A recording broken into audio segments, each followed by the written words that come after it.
everyone, I'm Crystal Elwell from BJU Today, and today I have with me Paul Isaacs from Save the Storks. And Mr. Isaacs, if you could just tell us a little bit about Save the Storks today, what is your mission in a nutshell? Well, in a nutshell, we are trying to serve women and save children who are facing a very difficult choice when it comes to this issue of abortion. We're also trying to rebrand the pro-life movement. One of the things we found is that when you tell people that you're pro-life, they download a bunch of images. A lot of times it's an image of somebody standing with a protest sign or graphic images. And we want, when people think of people that are pro-life, that they think of people that are loving and people that are compassionate, people that are kind and gracious, and yet truthful. And so those two things, helping women and saving children and rebranding the pro-life movement. It's interesting, we found that anybody who's on the other side of this abortion debate seems to be always about the latest environmental cause. Everyone wants to be saving something. So we chose the name Save the Storks because it's kind of disarming and it invites a conversation instead of a debate. Everyone wants to save the spotted owls and they want to save the whales, and they see us wearing our Save the Storks t-shirts and they say, we've heard about those whales, we've heard about the field mice, but who's killing storks? And so we have fun with that conversation. So we're trying to rebrand the whole thing. So how does your mission fit in with current events today, specifically what's happening up north?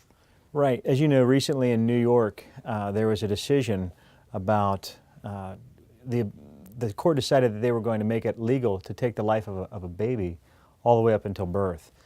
What few people realize is that's already the law in many states. It's just that right now it's big news in New York and it's capturing social media attention. I'm actually kind of glad about that because I feel like it's awakening the church to this issue. But if you are like me, I believe that the same life that is a viable life the day before birth is also viable at 6 months, viable at 3 months, viable when you hear that heartbeat and at conception. And so I applaud the fact that the church is coming together, but we believe that life is so precious.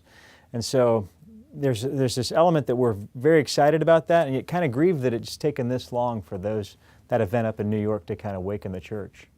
So you're a BJU graduate. Yes. So what impact did your experience here at BJU have on what you're doing today with Save the Storks? It incredibly impacted me because of the foundation that I got when I was here. I learned how to work hard.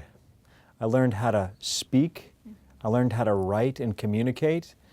Bob Jones prepared me well for that. I was a history major and a ministry major, and one of the things I did at Bob Jones is I took every speech class that I could take. Every single one. The ones they said, don't take that, she's extremely difficult. I said, that's the one I want to take. Because I knew that if I wanted to get anywhere in life and be successful, I had to learn how to communicate with people via the spoken word and the written word. And so that really prepared me.